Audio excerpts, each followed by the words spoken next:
तो प्रदीप सर, जरा एक बारी मैं सवाल जवाब पे शुरू करूं, बातचीत करूं उससे पहले जरा मेटल स्पेस को लेकर कोई राय रखते हो क्या आप? क्योंकि बढ़िया तेजी है पिछले 2 दिनों से। आज कैरी फॉरवर्ड बाइंग है, 1.5% का उछाल आज भी है, कल भी तेजी थी। क्या देख रहे हो यहाँ पर? सर लगातार मैं बात कर ही रहा था निफ्टी मेटल को लेके। अभी 10,798 के आसपास का चल रहा है। सो कहीं ना कहीं देखा जाए तो मुझे लगता है कि ये ऑलमोस्ट 13,000 तक ये रैली कंटिन्यू हो सकता है। तो Nifty metal all time high पे आ चुका है एंड मंथली वीकली चार्ट में भी ब्रेकआउट है। Primary trend and secondary trend दोनों बहुत बढ़िया है। सो ओवरऑल देखा जाए जितने भी स्टॉक्स में एक मोमेंटम आ रहा है, मुझे लगता है कि नेक्स्ट 8 to 10 मंथ्स एटलीस्ट 1 साल तक के नॉन स्टॉप ऊपर जाने के लिए रेडी हो रहा है। ऑलरेडी बेस बना दिया, ब्रेकआउट भी आ गया, तो अभी बस पेशेंस के साथ वेट करना है। और ऑलरेडी लास्ट 2-3 हफ्ते से हम डिस्कशन भी कर रहे थे। अभी ऑलमोस्ट जो 10,800 के आसपास का निफ्टी मेटल इंडेक्स चल रहा है, यही मुझे लगता है कि एक बार 13,000 का टारगेट मिनिमम एक ईयर के अंदर ही अंदर आना चाहिए। चलिए, तो एक राय आपको दी गई है निफ्टी मेटल को लेकर भी। अब जरा शुरुआत करते हैं सवाल जवाब के सिलसिले की। पहला सवाल जो हमारे पास आया है वो चिराग पारिक साहब का, ये हमारे मेंबर भी हैं। इन्होंने एनएलसी इंडिया ले रखा है, 260 रुपए के दाम पे यहाँ पे खरीदारी है। क्या राय रखते हो प्रदीप सर आप एनएलसी इंडिया पे?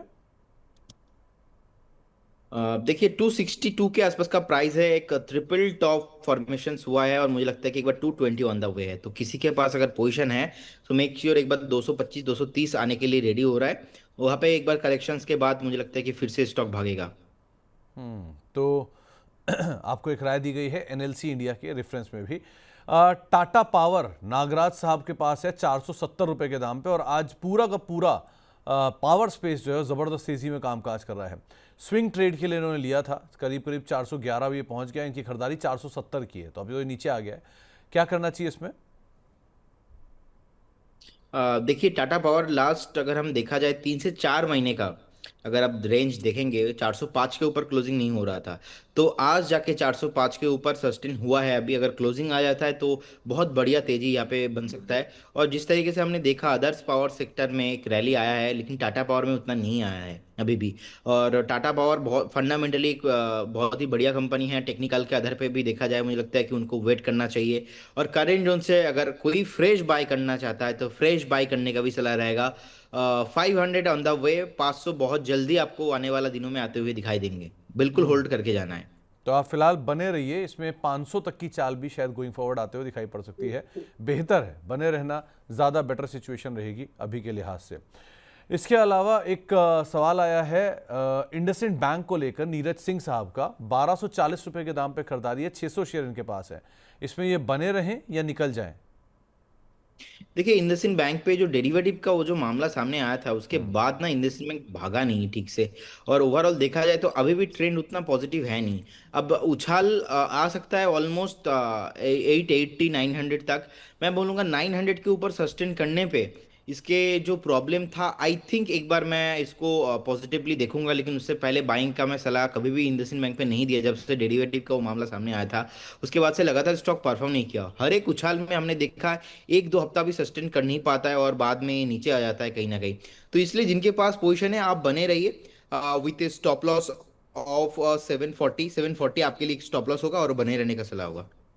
तो 740 एक स्टॉप लॉस रहेगा, बने रहने की राय यहाँ पे आपको दी गई है। अनिंद्या पाल साहब पूछ रहे हैं कि वारी रिन्यूएबल के लिए बेस्ट बाइंग जोन क्या बनेगा? आप क्या देख रहे हो? देखिए पर्टिकुलर स्टॉक का मुझे लगता है कि एक बार आपको वेट करना चाहिए और ज़्यादा इस टाइम पे नीचे नहीं आएगा, क्योंकि ऑलरेडी स्टॉक ऊपर से एक बार हल्का भी हुआ है। हमने रिसेंटली देखा था ऑलमोस्ट 1350 एंड अबव भी गया था। अभी 1290 के आसपास है। कहीं ना कहीं अगर आपको 1250 से लेके 1270 इस रेंज पे मिलता है, आपको एक्युमुलेशन करके जाना चाहिए। तो आपको एक राय दी गई है, उसके अराउंड आप खरीदारी कर सकते हैं। आदित्य बिरला एएमसी, सन लाइफ एएमसी में 850 की बाइंग है, रविकांत गुप्ता साहब की। आज ये नीचे है, क्या करना चाहिए? देखिए आज नीचे इसलिए है क्योंकि म्यूचुअल फंड का जो चार्जेस वगैरह है उसको लेके एक न्यूज़ आया था। मुझे लगता है कि शॉर्ट टर्म करेक्शंस है बस। जितने भी एएमसी स्टॉक्स है अभी भी करेंट, क्योंकि उस टाइम पे सर हमने बीएसई के साथ भी देखा, जैसे कि डेरिवेटिव को लेके वो न्यूज़ सामने आया था। एंड सेबी के जो चेयरपर्सन पंडित जी ने जो स्टेटमेंट दिया था, उसके बाद हमने देखा BSE, CDSL, NSDL, angel one, ऐसे सब काउंटर्स में एक सेलिंग प्रेशर देखने को मिल रहा था। उसके बाद फिर से बाउंस बैक किया, सस्टेन किया।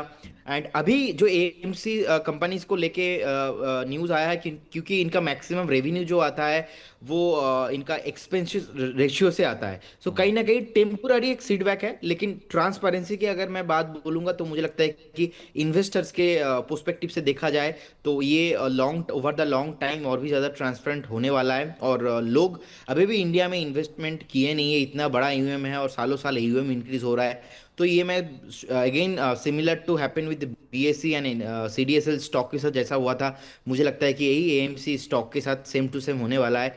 आपको एक दो दिन तीन दिन में थोड़ा बहुत करेक्शंस आते हुए दिखाई देंगे, लेकिन हर एक डीप में आपको एक्यूमुलेशन करने के बारे में सोचना चाहिए।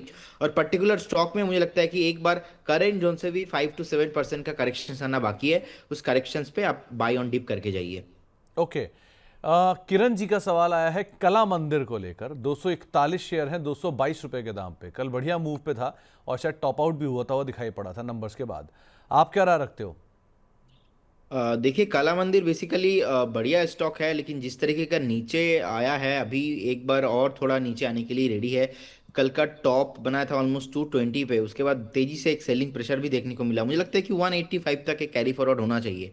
सो 185 तक एक कैरी फॉरवर्ड हो जाएगा, उसके बाद यहाँ पे फिर से कंसोलिडेशन रेंज पे ये चलेगा। तो इमीडिएट लेवल पे ऊपर आना मुश्किल है, क्योंकि अगर हम देखेंगे दिसंबर 24 का भी टॉप था ऑलमोस्ट 200 के आसपास, उसके बाद ऑलमोस्ट फोर्थ टाइम हो रहा है कि 200 क्रॉस हो नहीं पा रहा है। तो 200 के ऊपर इसमें सस्टेनेबल मूव पॉसिबल है। जिनके पास पोजीशन है होल्ड रखने का सलाह रहेगा। फ्रेश बाई इसमें रिकमेंड रहेगा 175 से 185 के आसपास एक स्टैगर्ड मैनर पे बाई करने का सलाह रहेगा।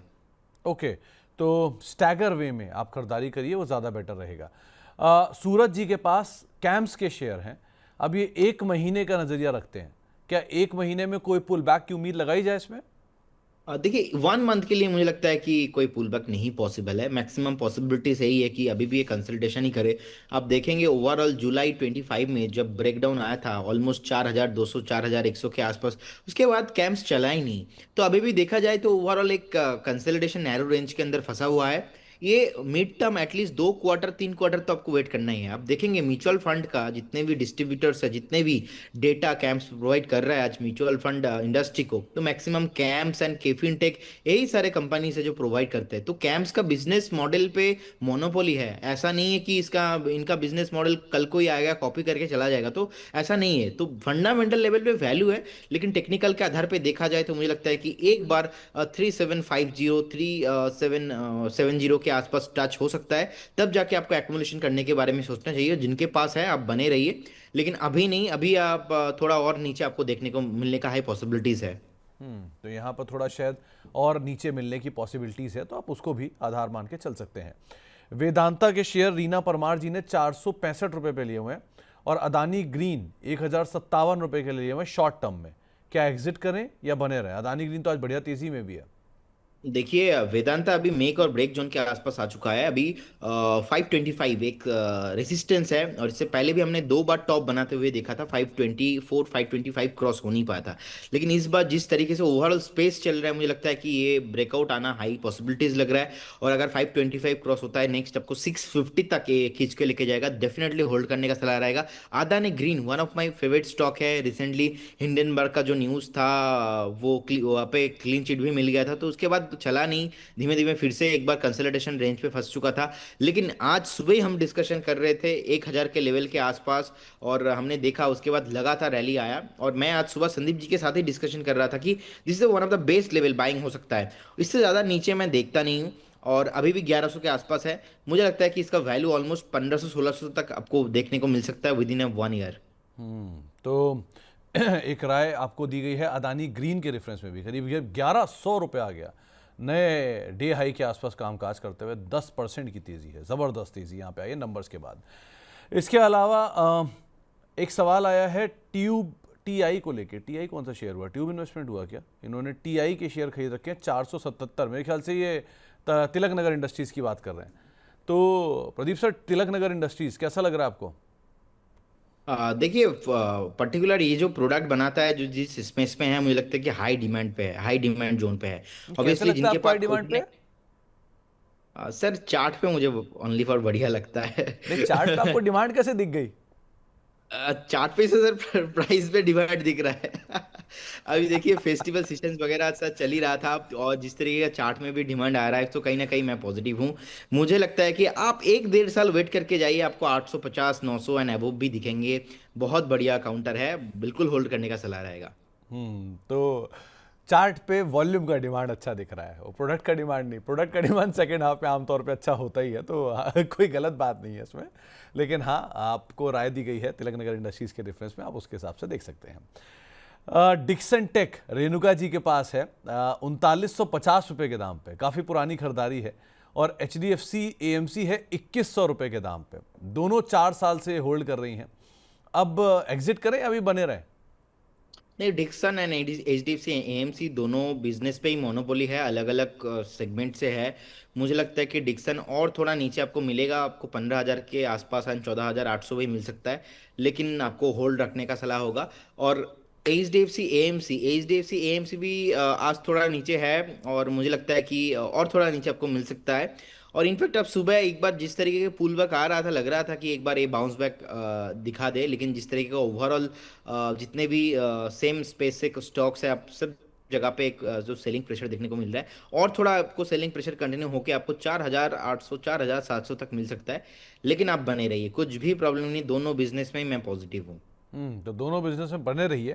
वैसे भी आपकी बहुत नीचे ही खरीदारी है, तो आपको बने रहने में कोई दिक्कत नहीं है। इफ़ इन केस कभी आपको लगे आपको निकलना भी है, तो अपनी कैपिटल फ्री कर लीजिए, फ्री के शेयरों को आप होल्ड कर लीजिए, यही सबसे अच्छा तरीका रहेगा। एक सवाल आया है मनीष जी का, इन्होंने सियान एग्रो के शेयर लिए हैं, और इनका कहना है कि इन्होंने 2500 रुपये पे 30 शेयर लिए। पूरी बात सुनना प्रदीप सर। जब तक तेज़ी थी तब तक अपर सर्किट लग रहे थे, तब तक तो बहुत मज़ा आया। अब लोअर सर्किट लग रहे हैं, अब इसमें निकलने का भी मौका नहीं मिल रहा, क्या करना चाहिए? सर अभी क्या ही बोला जाए, मैं बोलूँगा कि एक बार ट्राई कीजिए। आप every day pre open market में एक बार ट्राई करते रहिए, अगर मौका मिल जाए सेलिंग का तो डेफिनेटली एग्जिट करने का ही सलाह होगा। और इतना तेजी आया है, एंड कहीं ना कहीं मुझे लगता है कि स्टॉक में किसी का भी पोजीशन नहीं होना चाहिए। एटलीस्ट मनी नाइन के and हमारे जो व्यूअर्स है, एटलीस्ट एटलीस्ट मुझे जो लोग फॉलो करते हैं, एटलीस्ट मुझे लगता है कि पर्टिकुलर स्टॉक में पोजीशन होना ही नहीं चाहिए। बहुत शॉर्ट टर्म में रैली आया है। इनफैक्ट जितना इन लोगों ने पैट पोस्ट किया है लास्ट 2 साल पहले का और अभी का, मतलब, और जिस तरीके से प्राइस को मूवमेंट किया जा रहा है, कहीं ना कहीं इसमें पंप एंड डंप वाला गेम मुझे कुछ लगा है। और भी बहुत सारे रीजन है, लेकिन मैं बोलूंगा कि पर्टिकुलर स्टॉक से एग्जिट करने का ही सलाह दूंगा मैं।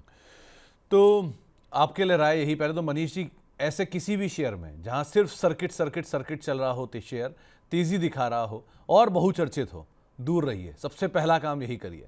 और अब अगर आप उसमें आ गए हैं, तो अब पहली कोशिश यहां से निकलने की करिए, कि ऐसे शेयरों में मौका एग्जिट का और मुश्किल होता है। शेयर बाजार में पैसा डालना आसान होता है, निकालना मुश्किल होता है। सो किसी भी सौदे में मुनाफा वही, मतलब जीतता है जो जो पैसा बुक करता है, वही विनर होता है। जो पैसा बुक नहीं करता वो विनर नहीं होता। सो जरा इसका ध्यान रखिए और एग्जिट करने की कोशिश करिए, जैसे भी आप कर पाएँ। इंडिकेटिव में, तेज़ी में, जहाँ भी निकलने मौका मिले आप निकलने की कोशिश करिए।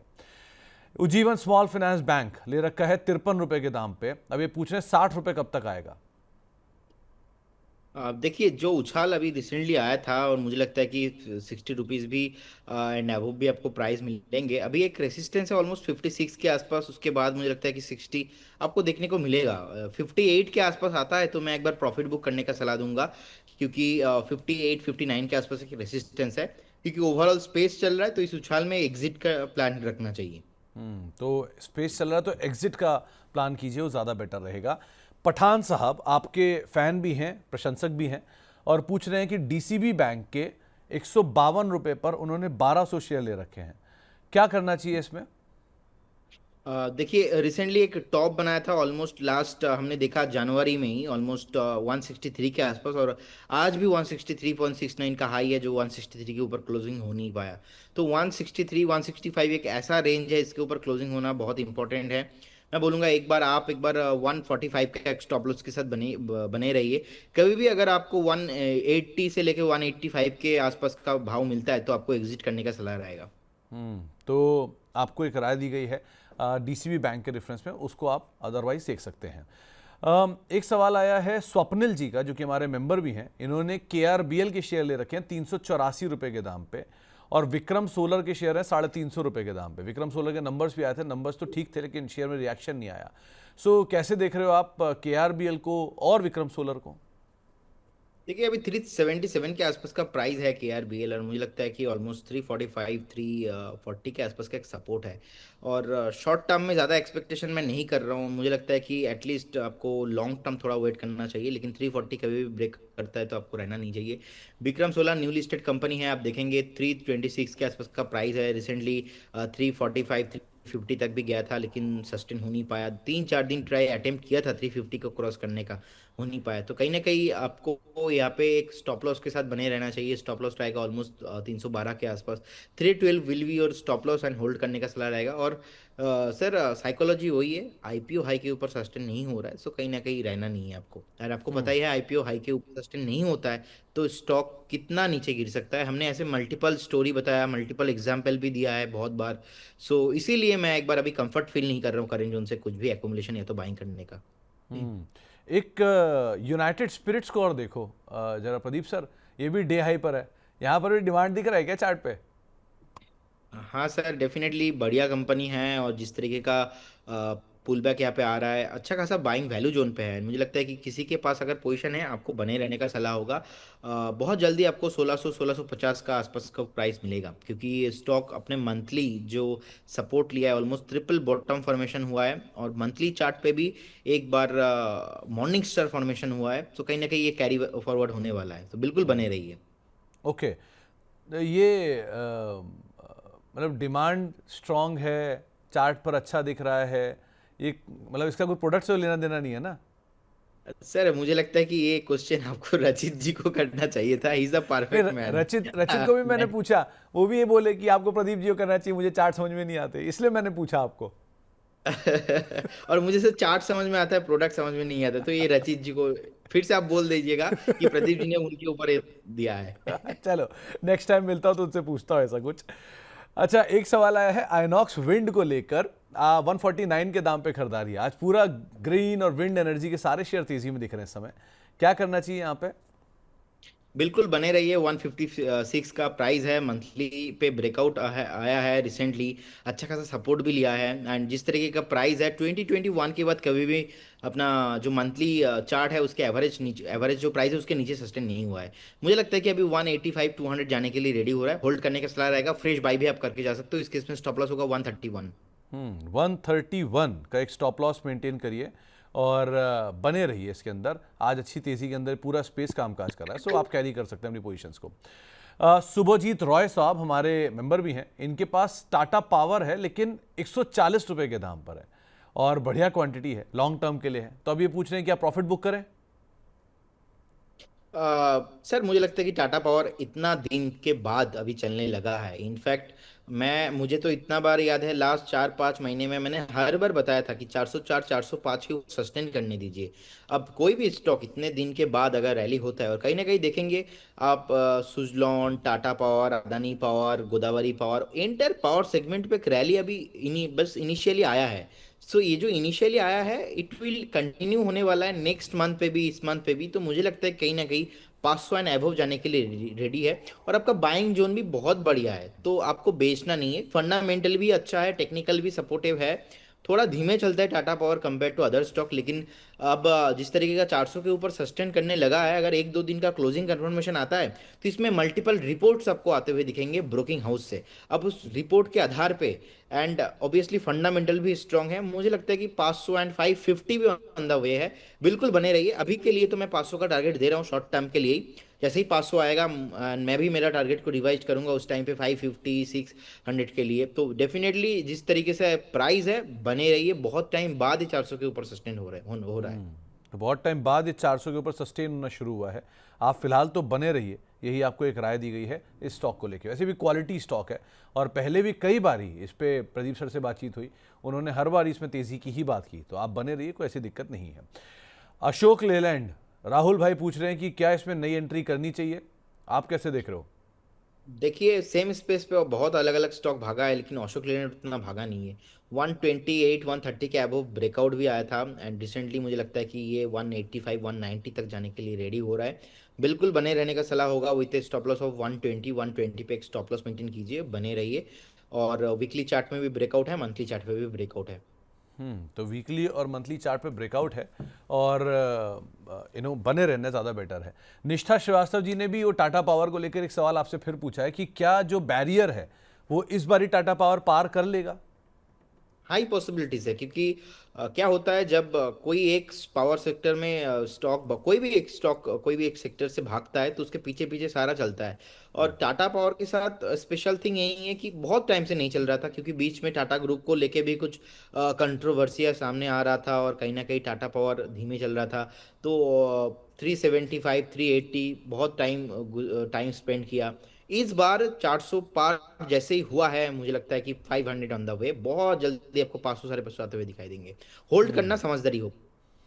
एक चीज़ और बताना प्रदीप सर, देखो टाटा ग्रुप के सारे शेयरों में जो बुरा दौर था वो खत्म होता दिख रहा है क्या? टीसीएस पहले से बेटर हुआ, टाटा पावर रिकवर हो गया, टाटा स्टील नया हाई बना रहा है, टाटा मोटर में डीमर्जर हो ही गया, टाइटन नए हाई की तरफ है। सो ट्रेंड को छोड़ दिए चलिए, वो बहुत चला हुआ है ऑलरेडी। सो लग रहा है क्या सिचुएशन थोड़ी बेहतर हुई है पहले से एटलीस्ट? ऑब्वियसली पावर देखिए चला नहीं था, तो पावर अभी चल रहा है। टाटा टेक्नोलॉजीज का अगर हम बात करेंगे, उस टाइम पे आईपीओ बहुत हाई आया था, तो नीचे आ गया, कहीं ना कहीं वैल्यू जोन के आसपास ही है।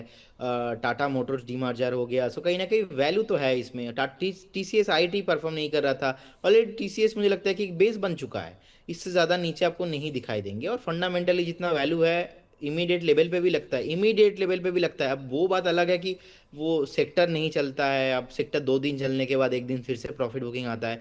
लेकिन टीसीएस में इमीडिएट लेवल पे लगता है कि एक बार 4,000 का प्राइस, 3,800 का प्राइस तो आना चाहिए। जैसे ही आपको थोड़ा भी बहुत नेक्स्ट 1-2 क्वार्टर का रिजल्ट मैक्सिमम टाइम लगेगा, आपको टीसीएस 3,800 4,000 के ऊपर प्राइस दिखेंगे, उसके ऊपर भी और भी ऑल टाइम हाई आपको आते हुए दिखेंगे। रिसेंटली एक कंपनी लिस्टेड हुआ है, टाटा कैपिटल। तो जी। टाटा कैपिटल अभी न्यूट्रल व्यू है, मुझे लगता है कि टाटा कैपिटल पे अभी एक बार आपको डीप मिलने का पॉसिबिलिटीज है। आपको मुझे लगता है कि 305 300 के आसपास, एंड उससे भी नीचे जाने, क्योंकि ये न्यू लिस्टेड कंपनी है। अब वही सेम यहाँ पे फॉर्मूला आ जाएगा कि आईपीओ हाई के ऊपर सस्टेन अगर नहीं करता है तो मैं बाई रिकमेंडेशन नहीं करूंगा। अब जिस तरीके का सेकेंडरी मार्केट पे लिस्ट होने के बाद जो मार्केट वैल्यू कर रहा है, वो मुझे लग रहा है कि एक बार साइकोलॉजिकल लेवल पे 300 के आसपास एंड बिलो 300 पे मिल सकता है। बाकी ओवरऑल देखा जाए तो सेंटीमेंट धीमे धीमे बदल रहा है, और लास्ट 2-3 हफ्ते का कारोबार देखा जाए, यहाँ पे delivery base in fact maximum stocks में ही बाइंग आ रहा है। मार्केट भी उतना खराब है नहीं, मार्केट में भी सपोर्टिव एनवायरनमेंट है। डेफिनेटली सर, मुझे लगता है कि यहाँ से हाई पॉसिबिलिटीज है टाटा ग्रुप में एक रिकवरी आ जाए। एक और सवाल हमारे पास आया है, सिंह साहब का सवाल है, ये पूछ रहे हैं ऊनो मिंडा 1,300 रुपये के दाम पे खरीदारी है, और ग्लोबल वेक्ट्रा 237 रुपये पे खरीदारी है, और दोनों में नज़रिया इनका 3 महीने का है, क्या करना चाहिए? ऊनो मिंडा को लेके मैं पहले बताना चाहूंगा, अभी बेसिकली प्राइस चल रहा है, एक सेकेंड, यूनो मिंडा, हाँ ऑलमोस्ट 1199, ऑलमोस्ट 1,200 के आसपास का प्राइस है। कहीं ना कहीं सर आ चुका है, एक बाइंग जोन के आसपास फिर से आ चुका है। जिनके पास पोजीशन है, बने रहने का सलाह होगा। इंटर स्पेस में एक सेलिंग प्रेशर, एक प्रॉफिट बुकिंग देखने को मिला था। प्रॉफिट मुझे लगता है कि ऑलमोस्ट नीचे जितना शॉर्ट टर्म में करेक्शन होना था वो आ चुका है। और एक स्टॉक आपने बताया था ग्लोबल, वेक्ट्रा। ओके, अभी 223 के आसपास का भी प्राइस जी चल रहा जी है। जी। एंड मुझे लगता है कि चार्ट में एक टेक्निकली सपोर्ट है ऑलमोस्ट 208 के आसपास। वीकली चार्ट देखा जाए तो 208 पे एक जो है आप सपोर्ट है। 208 एक स्टॉप लॉस मेंटेन करके बने रहने का सलाह होगा, लेकिन ओवरऑल देखा जाए तो एक डाउन ट्रेंड में है। अभी भी यहाँ से कोई फ्रेश मोमेंटम मैं चार्ट पे नहीं देख पा रहा हूँ। तो फ्रेश मोमेंटम की उम्मीद तो यहाँ नहीं दिखाई पड़ रही है, लेकिन हाँ, आपके दूसरे स्टॉक को लेकर आए ज़रूर दी गई है। अर्श साहब पूछ रहे हैं कि आईसीआईसीआई बैंक अपना नया ऑल टाइम हाई कब बनाएगा? देखिए आईसीआईसीआई बैंक, एचडीएफसी बैंक, मुझे थोड़ा इसमें अभी जो है टाइम डिले वाला सिचुएशन लग रहा है कि प्राइवेट बैंकों से ज़्यादा पीएसयू बैंक चल रहा है और पीएसयू बैंक पे रैली कंटिन्यू होने वाला है। आईसीआईसीआई बैंक मुझे लगता है कि it will take some time. आपको obviously bank Nifty all time high के आसपास है, एंड मुझे लगता है कि बैंक निफ्टी और भी new new life high possible है। तो आईसीआईसीआई बैंक बहुत जल्दी आपको ऑल टाइम हाई पे दिखेंगे। लेकिन आईसीआईसीआई बैंक के चार्ट पे देखा जाए तो सपोर्ट है ऑलमोस्ट 1280 1270 के आसपास। अभी तो 1360 के आसपास का प्राइस है। बहुत जल्दी आपको 1500 एंड अबव दिखेंगे, मतलब एटलीस्ट आपको 3 से 4 महीना वेट करना पड़ेगा मैक्सिमम। श्रवण सिंह साहब पूछ रहे हैं कि जेएसएल और संसेरा इंजीनियरिंग में शॉर्ट टर्म का कोई व्यू है क्या? देखिए जेएसएल मतलब जेएसएल सिक्योरिटीज क्या? Jindal stainless, JSL. अच्छा जिंदल, अच्छा जीएसएल नहीं, सॉरी जिंदल स्टीलनेस। ओके, देखिए जिंदल स्टीलनेस तो अभी बेसिकली 815 के आसपास का प्राइस चल रहा है। एंड मुझे लगता है कि कहीं ना कहीं जिस तरीके का यहाँ पे प्राइस है, ऑल टाइम हाई और जाने के लिए रेडी हो रहा है। डेफिनेटली होल्ड करने का सलाह रहेगा। और एक स्टॉक आपने बताया था, क्या नाम है? संसेरा इंजीनियरिंग। ओके, ठीक है। हाँ, प्राइस अभी ऑलमोस्ट चल रहा है 1523। Okay, one G. Five two three 1525 के आसपास बिल्कुल बने रहिए। एक बार ना आपको ये 1425 1430 के आसपास एक स्टॉप लॉस मेंटेन करना पड़ेगा। दूर दूर तक मुझे कुछ भी रेजिस्टेंस नहीं दिखाई दे रहा है। मुझे लगता है कि एक बार 1600 एंड 1650 जाने के लिए स्टॉक रेडी हो रहा है। एक हनीश संखला साहब आपके फैन हैं, प्रशंसक हैं। उन्होंने रेमंड ले रखा है 935 रुपए के दाम पे, और आदित्य बिरला खरीद रखा है 201 रुपए के दाम पे। अब उनका सवाल यह है कि क्या इनको लॉन्ग टर्म के लिए होल्ड करना चाहिए दोनों को? देखिए अब रेमंड पे बेसिकली एक बेस के आसपास रेमंड आ चुका है। 490 के आसपास का प्राइस है। मुझे लगता है कि 450 में आपका स्ट्रिक्टली स्टॉप लॉस होना चाहिए। बीच में हमने इससे पहले भी देखा था 590 का एक डीप लगा के फिर से 750 तक गया था, लेकिन फिर से नीचे आ गया। तो आई बिलीव ये 550 ब्रेक नहीं होना चाहिए। 550 अगर कभी भी ब्रेक होता है तो आपको नहीं रहना चाहिए। और सेकेंड स्टॉक आपने पूछा है आदित्य बिरला। जी, AB capital. Okay, Aditya Birla capital, A B capital fine. AB capital पे सर होल्ड करने का सलाह रहेगा। और एबी कैपिटल को हमने आप ही के शो में आज से कुछ महीना पहले रिकमेंड किया था, बिकॉज एक कापा एंड हैंडल फॉर्मेशन पैटर्न बनाया था और उसका टारगेट मैंने दिया था 300 एंड 340। 300 का टारगेट आया है, 340 ऑन द वे। और हमने जब डिस्कशन स्टार्ट किया था 260 टू 58 में हमने कॉल दिया था। जी, तो आदित्य बिरला को लेकर भी एक राय आपको दी गई है, साथ साथ रेमंड को लेकर भी एक राय आपने सुनी। आईआरएफसी के शेयर हैं नीरज जी के पास 3100 रुपए के, 3100 शेयर हैं 145 रुपए के दाम पे।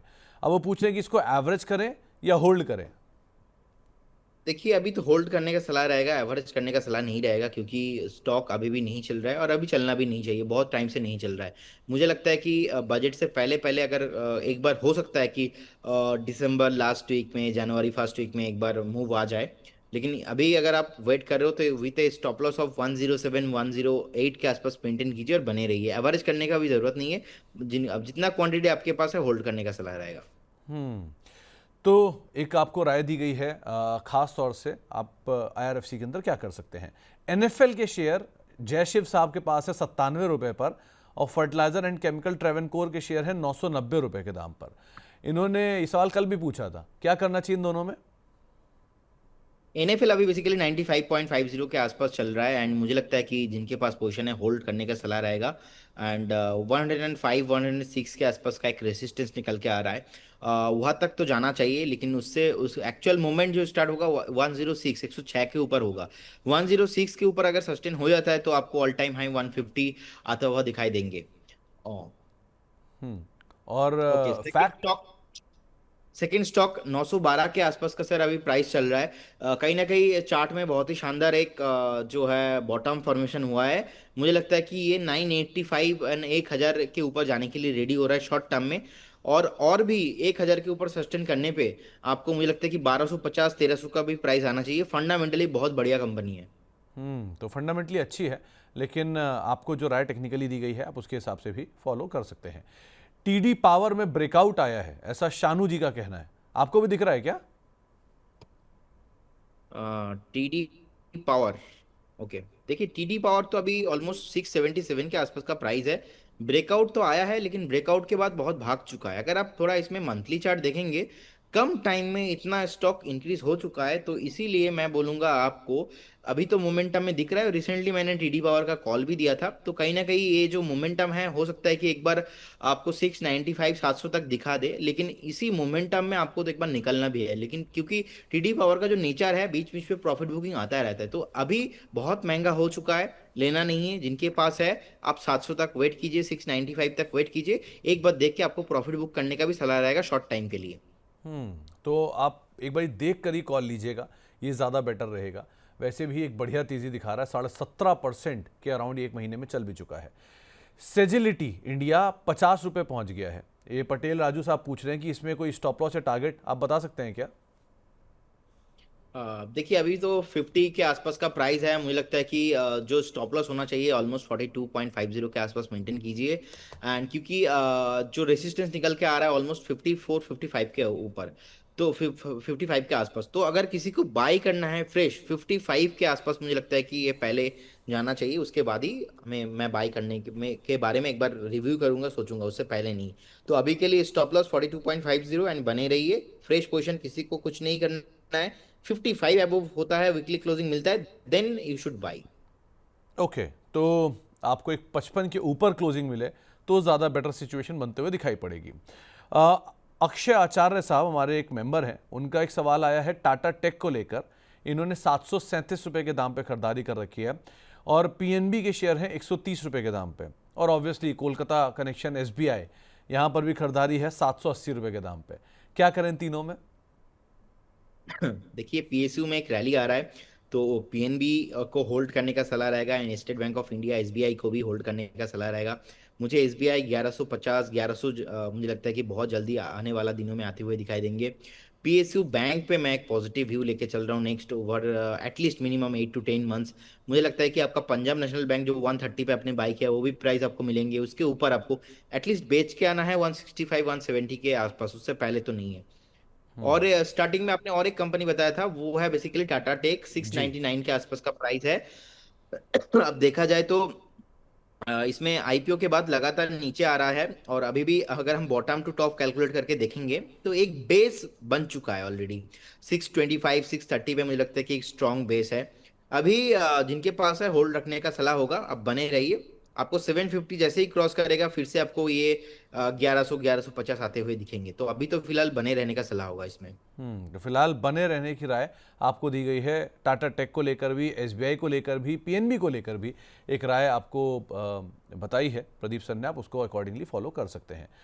कुछ और शेयरों में एक सवाल आया है साक्षी मित्तल जी का। इनके पास Nippon AMC, UTI AMC, Aditya Birla AMC, कौन सा आपको बेटर लग रहा है 3 से 4 साल के लिए? क्योंकि आपने आज तो ड्रॉप आया है वो म्यूचुअल फंड वाली खबर पे, तो ये मौके के तौर पे देख रही हैं।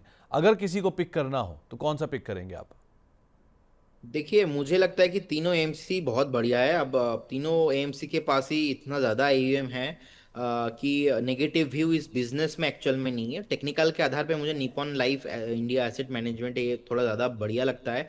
अभी तो हम सुबह ही बात कर रहे थे, ऑलमोस्ट मैं एक 10 से 11% के आसपास का एक डाउनफॉल मैं एक्सपेक्ट कर रहा था, और जो कि ऑलमोस्ट 5.5% का एक बार नेगेटिव मोमेंटम आ चुका है।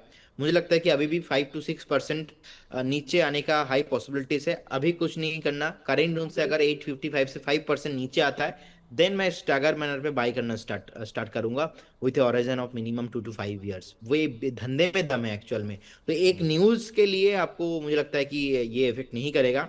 अब हमने बीएससी के साथ भी ऐसे ही देखा था, तो बाई ऑन डीप करने का स्ट्रैटेजी रहेगा इसमें। तो आपको एक राय निपॉन ज़्यादा बेटर लग रहा है, जिसको आप बेट कर सकते हैं इफ़ इन केस आप चाह रहे हैं तो।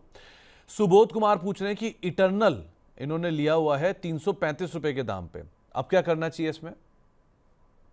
देखिए, मुझे लगता है कि इटर्नल जोमेटो वो एक बढ़िया थीम है, और मैंने कॉल भी दिया था, और मुझे लगता है कि 315 320 330 एक बढ़िया एकोमुलेशन जोन है। मुझे लगता है कि लॉन्ग टर्म में कुछ भी प्रॉब्लम नहीं है इस काउंटर के साथ, जोमेटो स्विगी। का जो न्यू एज कंपनीज है, ये चलेगा अभी। 400 के ऊपर मेरा टारगेट है, बिल्कुल बने रहने का सलाह होगा। इस पे fixed and final stop loss रहेगा 285। और कभी भी अगर आपको 310, 15, 20 मिलता है, इस ऑल ऑल जोन पे आपको एकोमोलेशन करने का सलाह रहेगा, फ्रेश बाय करने का सलाह रहेगा। व्यू थोड़ा लंबा रखिए, एटलीस्ट 1-2 साल का व्यू रखिए, तब जाके आपको ऐसे स्टॉक्स में प्रॉफिट देखने का मौका मिलेगा। तो आपको थोड़ा व्यू बढ़ाना पड़ेगा स्पेस को लेकर, उसके बाद ही यहाँ पे एक अच्छा प्रॉफिट आता हुआ दिखाई पड़ेगा। ड्रीम पॉइंट हैंडल से आया है लक्ष्मी डेंटल पर एक सवाल। इन्होंने 372 रुपए के दाम पे खरीदारी की है। सर ये वो आईपीओ बेस वाला जो आईपीओ लो वाला था वो इसमें ब्रीच हो रहा है क्या आपका क्राइटेरिया? ऑब्वियसली सर, बहुत बार हमने डिस्कशन किया है। इनफैक्ट जिन्होंने ये क्वेश्चन किया, आई थिंक इन्होंने बहुत टाइम से होल्ड करके रखा था। इनफैक्ट हमने कॉल भी दिया था एक बार और स्टॉप लॉस भी दिया था, तो स्टॉप लॉस हिट हो गया था क्योंकि ये आईपीओ हाई के ऊपर सस्टेन नहीं किया था। अब तब से जाके अभी भी आई थिंक इन्होंने होल्ड करके रखा है, आई डोंट नो, क्योंकि मुझे इतना याद है मैंने लक्ष्मी डेंटल को लेके एक बार कॉल दिया था, लेकिन उसका स्टॉप लॉस बहुत पहले से ट्रिगर हो चुका है। सो करेंट जोन से बिल्कुल बाय नहीं करना। एक बार मुझे लगता है कि 280, 250 भी पॉसिबल है, क्योंकि आईपीओ हाई ब्रेक हो नहीं पाया।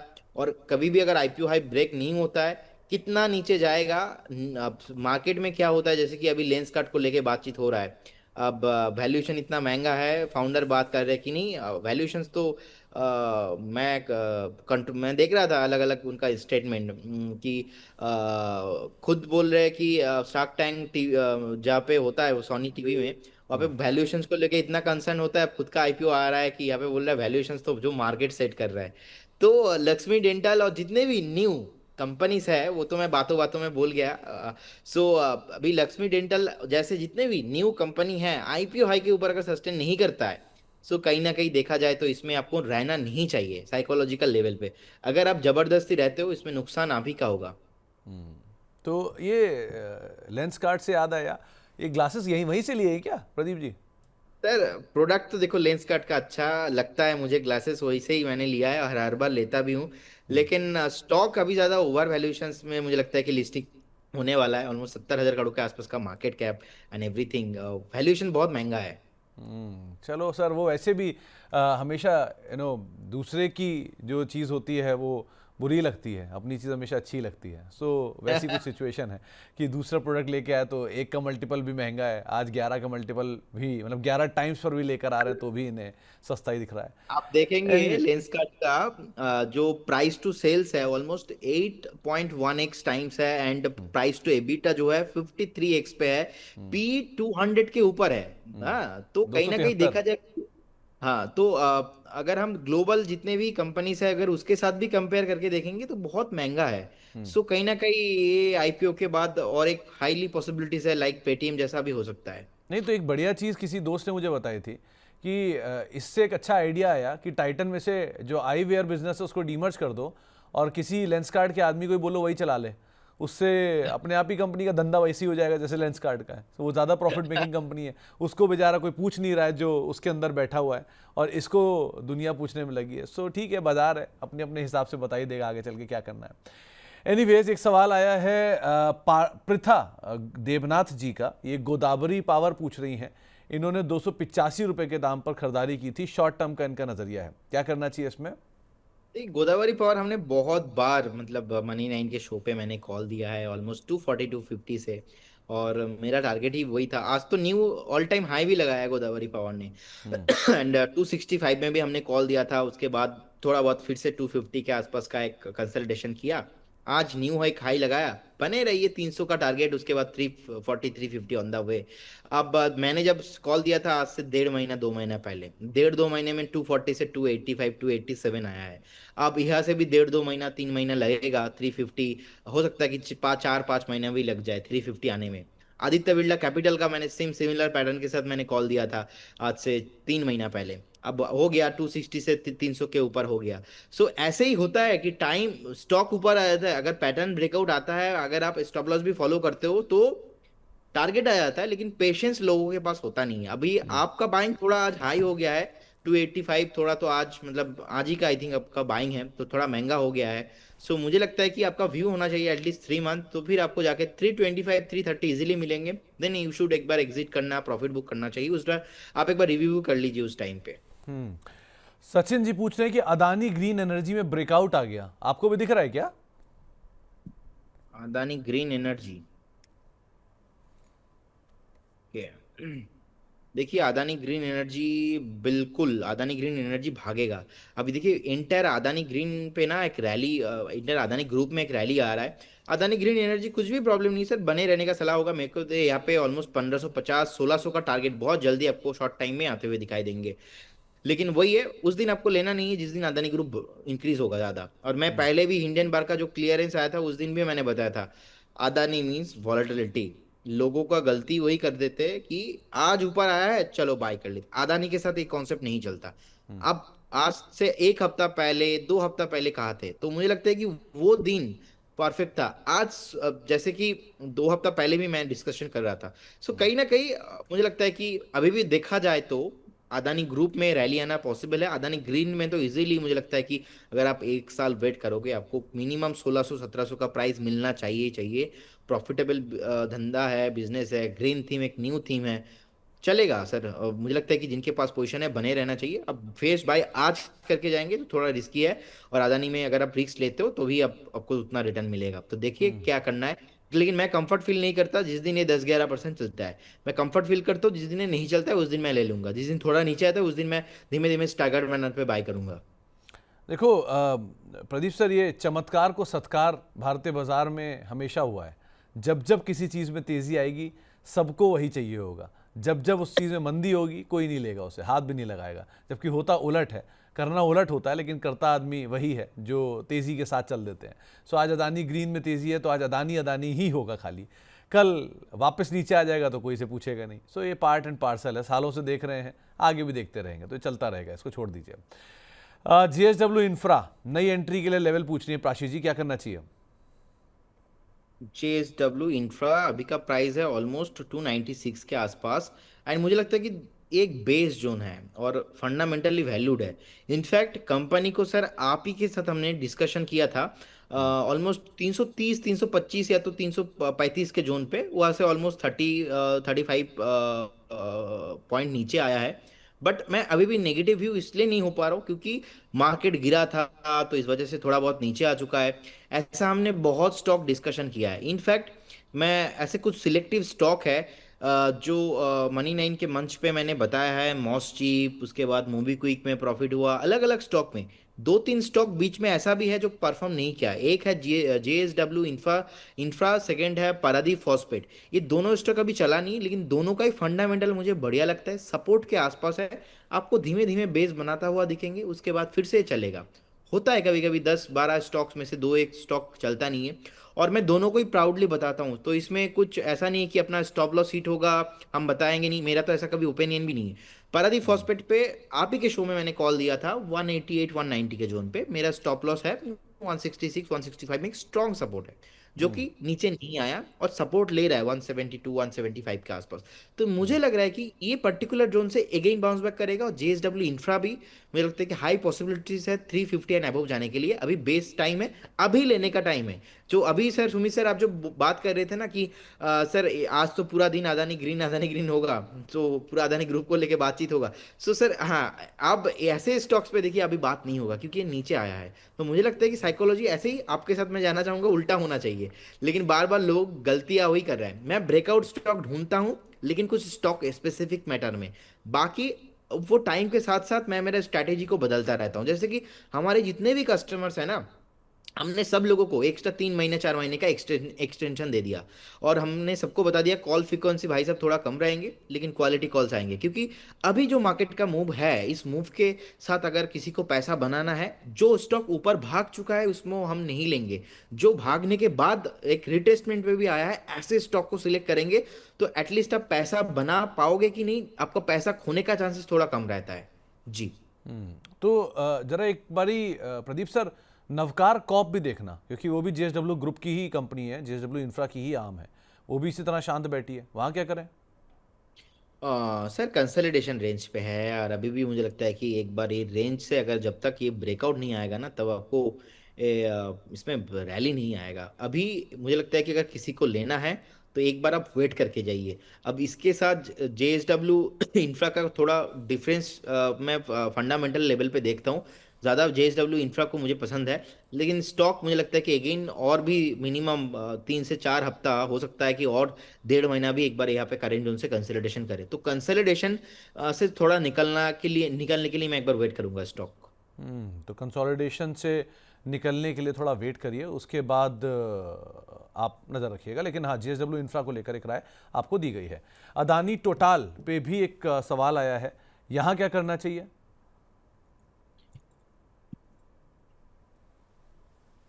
अदानी टोटल, देखिए अदानी टोटल गैस अभी 657 के आसपास का प्राइस है। बिल्कुल बने रहिए। मुझे लगता है कि जो रेसिस्टेंस है ऑलमोस्ट 693 के आसपास का है, तो अभी तो 693 700 तक इजीली आपको आता हुआ दिखाई देंगे। वहाँ पे अगर आता है तो प्रॉफिट बुकिंग भी लास्ट कुछ बार मल्टीपल टाइम्स हुआ है। लेकिन लॉन्ग टर्म के लिए व्यू बनाइए, बने रहिए। ओके, एक सवाल बहुत देर से पूछ रहे हैं अद्विक जैन साहब। ये अनंत राज में 685 रुपए के दाम पे निवेशित हैं, छोटी अवधि का इनका नजरिया है, क्या करना चाहिए? देखिए अनंत राज अभी चल रहा है ऑलमोस्ट 635 के आसपास, और मुझे लगता है कि आप ऑलमोस्ट 614 10 के आसपास का एक स्ट्रॉन्ग सपोर्ट लिया है, फिर से ऊपर जाने के लिए रेडी है। बिल्कुल बने रहने का सलाह होगा आपको। अगेन 685 700 क्रॉस करते हुए दिखेंगे। 700 क्रॉस करने के बाद आपका नेक्स्ट जो टारगेट होगा ऑलमोस्ट 740 तक, तो 740 तक अभी ऊपर जाने के लिए रेडी हो रहा है। उनका बाइंग थोड़ा हाई प्राइस में हो गया क्योंकि अनंत राज ऑलरेडी शॉर्ट टाइम में चल गया था। आदित्य राजपूत साहब ने स्विगी लिया है और 420 रुपए के दाम पे। दाम पर मत जाइए 420, लेकिन शेयर में क्या करना चाहिए इन्हें? देखिए 421 422 के आसपास का भी प्राइस है। मैं बोलूँगा आपने लिया है 420 पे, तो बिल्कुल बने रहिए, कोई प्रॉब्लम नहीं है। अब जिनके पास पोजीशन है, आप मेरा यहाँ पे स्ट्रिक्टली स्टॉप लॉस है 385 के आसपास। 385 विल बी और स्टॉप लॉस होल्ड करने का सलाह रहेगा, 500 ऑन द वे। मुझे लगता है कि जोमेटो स्विगी दोनों स्टॉक्स पे ही मैं ऑल टाइम मैं पॉजिटिव ही रहता हूँ। और जब नीचे आया था आज से 1 साल पहले, मैं बहुत ही एक्सट्रीम लेवल पे बुलिश था जोमेटो को लेके, उसमें ऊपर आया। स्विगी का दिन बदल चुका है अभी। स्विगी का भी मुझे लगता है कि नेक्स्ट कुछ क्वार्टर का रिजल्ट भी बहुत बढ़िया आएगा, और यहाँ पे पॉजिटिव एक मोमेंटम आपको देखने को मिलेगा। बने रहने का सलाह होगा। और सुमित सर, ये आपका बीच बीच में जो ह्यूमर सेंस है ना, सेंस ऑफ ह्यूमर बहुत बढ़िया है, और मैंने ये फॉलो किया है। मतलब बहुत कम लोगों का होता है, और ये आपका तजुर्बा है इतना सालों का। देखो और आप ये मैंने और भी एक चीज आपके अंदर फॉलो किया है कि आप मतलब बहुत ही फ्रैंकली पर्सन हो, मतलब बहुत फ्रेंडली पर्सनालिटी हो आप। ये आई थिंक व्यूअर्स को भी पता है, आपके भी बहुत फैन फॉलोइंग्स है। तो देखो ये प्रदीप जो सर, आपका प्रदीप सर, शेयर बाजार ना एक बहुत ही बोरिंग सब्जेक्ट है। सालों से इसे मैं पढ़ रहा हूँ, सालों से देख रहा हूँ, लेकिन इसमें क्या है ना, बहुत कुछ इंटरेस्टिंग बनाया जा सकता है जो कोई ध्यान ही नहीं देता। सो इसलिए सोचता हूँ कभी कभी हंसी मजाक चलता रहना चाहिए, बातचीत होती रहनी चाहिए। उससे क्या थोड़ा इंटरेस्ट भी बना रहता है। 2 घंटे, 1.5 घंटा, 2.5 घंटे का शो होते हैं, बोरिंग है, सवाल हो रहे हैं, जवाब हो रहे हैं, टेक्निकल हो रहे हैं, फंडामेंटल हो रहे हैं, ब्रेकआउट हो रहे हैं, ब्रेकडाउन हो रहे हैं, बीच बीच में हंसी मजाक चलता रहता है, तो सबको लगता है कि नहीं थोड़ा इंटरेस्ट है, अच्छा लग रहा है, इसीलिए बातचीत करते रहो। आपके लिए भी इंटरटेनमेंट है, हमारे लिए भी इंटरटेनमेंट है, व्यूअर्स के लिए भी इंटरटेनमेंट है, और साथ साथ काम की बात भी उसके बीच में निकल आती थोड़ी बहुत, तो वो भी कर ही लेते हैं। इसलिए चलता रहता है ये सब भी हंसी मजाक। अच्छा, आगे बढ़ते हैं। खैर, एक सवाल आया है प्रांजल साहब का, वो आपको लेजेंड के तौर पे देख रहे हैं। उनका कहना है कि स्टैलियन फ्लूरोकेमिकल को करंट जोन से एंट्री की जा सकती है क्या? ओके, नहीं, मुझे लगता है कि करेंट जोन से एंट्री नहीं किया जा सकता। स्टॉक के साथ ही सेम प्रॉब्लम है आपका वॉल्यूम का। अगर मैं बायर सेलर देखूंगा अभी, आई थिंक ये अपर सर्किट में लॉक है, और अपर सर्किट में, हाँ अपर सर्किट, ऐसे स्टॉक को थोड़ा अवॉइड कीजिए क्योंकि इसमें रैली भी बहुत ऑलरेडी आ चुका है। बीच में थोड़ा प्रॉफिट बुकिंग भी देखने को मिला था, हमने देखा कि 420 से थोड़ा नीचे भी आया था। तो थोड़ा ऐसे स्टॉक को एक बार अवॉइड करके जाइए, क्योंकि यही स्टॉक 2 5 दिन 7 दिन ऊपर जाने के बाद अभी बी कैटेगरी पे भी है, सो फंसने का चांसेस रहता है। एक बार अवॉइड करके जाइए। ये एक साथ दो सवाल लूंगा। एक कमल सेठी साहब का सवाल आया है रेडिको खैतान को लेकर, और एक वैभव राठौर साहब का आया है एलीड ब्लेंडर्स को लेकर। आप खास भी ज्यादा रहे हो, लग रहा है क्या डिमांड अच्छी रहेगी आगे? सर, दोनों स्टॉक पे मेरा पॉजिटिव व्यू है। अब रेडिको खैतान में भी मुझे लगता है कि एक बार रिसेंटली जो टॉप बनाया था उसके ऊपर ऊपर भी जाने के लिए रेडी हो रहा है, और एबीडीएल पे भी ऑलमोस्ट 634 के आसपास का प्राइस है। मुझे लगता है कि ये स्टॉक अगर आप साल, एक साल, डेढ़ साल रखते हो तो ये ऐसे आपको डबल होता हुआ दिखाई देगा। बहुत हाई डिमांड काउंटर है। और सर मैं इसलिए कस रहा हूँ क्योंकि मेरा गला में थोड़ा इतना बातचीत करता रहता हूँ, उसकी रेस्टिंग टाइम नहीं मिल रहा है। नहीं नहीं सर, टाइम निकालो, पहले आप, बाकी बाद में, इसका हमेशा ध्यान रखना। सबसे पहले सवारी खुद के सामान की जिम्मेदार होती है, उसके बाद बाकियों के लिए। तो पहले अपना ख्याल रखिए, बाकी सब चीज़ें अपने हिसाब से चलती रहेंगी। अच्छा, ये एक बात बताओ, आपने अब तक एक भी लिकर स्टॉक पे नेगेटिव व्यू नहीं दिया, जबकि आपको क्या सारे ही चार्टों में डिमांड दिख रही है क्या? Actually sir the thing is कि चार्ट में पॉजिटिविटी दिख रहा है, और मुझे लगता है कि पर्टिकुलर ये पे अभी भी ग्रोथ होना बाकी है। क्योंकि देखोगे आप, लोगों का हैबिट आप कभी बदल नहीं पाओगे। और पर्टिकुलर फंडामेंटली देखा जाए तो लास्ट 4-5 साल से इतना ग्रोथ हो रहा है पर्टिकुलर सेगमेंट पे, मुझे लगता है कि और भी ये कंटिन्यू होने वाला है। सो ये जो लाइफस्टाइल वाला हैबिट जो सेगमेंट्स होता है, इसमें आई बिलीव कि ये और भी ज़्यादा ग्रोइंग सेक्टर्स है, ग्रोइंग स्टॉक्स है। और एबीडीएल पे तो सर मेरा बहुत ही पॉजिटिव व्यू है। हमने कॉल भी दिया था, उसके बाद जबरदस्त परफॉर्म किया चला। अब शॉर्ट टाइम में थोड़ा बहुत ये चल चुका है, तो एक बार आपको प्रॉफिट बुकिंग आता हुआ दिखाई दे सकता है, मैक्सिमम 600 तक। फिर से स्टॉक भाग के आपको 800 एंड 850 भी आपको आते हुए दिखाई देंगे बिफोर द मार्च 2026 से पहले पहले ही। ये आपने एबीडीएल की, रेडिको की बात की, जरा बीकाजी फूड देखना, क्योंकि साथ साथ डिमांड दोनों की रहती है साइमल्टेनियसली। तो क्या इसकी डिमांड भी वैसी रहेगी? Okay, Bikaji food, right. हाँ। देखिए बीकाजी फूड रिसेंटली एक करेक्शंस पे आया है, और मुझे लगता है कि सर यहाँ पे थोड़ा करेक्शंस पॉसिबल है। ओवर द टाइम में, लॉन्ग टर्म में मैं पॉजिटिव हूँ, और मुझे लगता है कि 683 एंड यहाँ पे एक सपोर्ट है, तो 730 के आसपास का प्राइस है। मुझे लगता है कि और भी थोड़ा नीचे आ सकता है प्राइस, और इसके लिए आपको थोड़ा एक बार वेट करना चाहिए। अगर कभी भी 715 से 700 के आसपास आता है, देन आपको एक स्टैगर्ड मैनर पे आपको बाय करना चाहिए। लेकिन व्यू इसमें शॉर्ट टर्म नहीं है, व्यू इसमें थोड़ा बहुत mid term and long term ही रहेगा।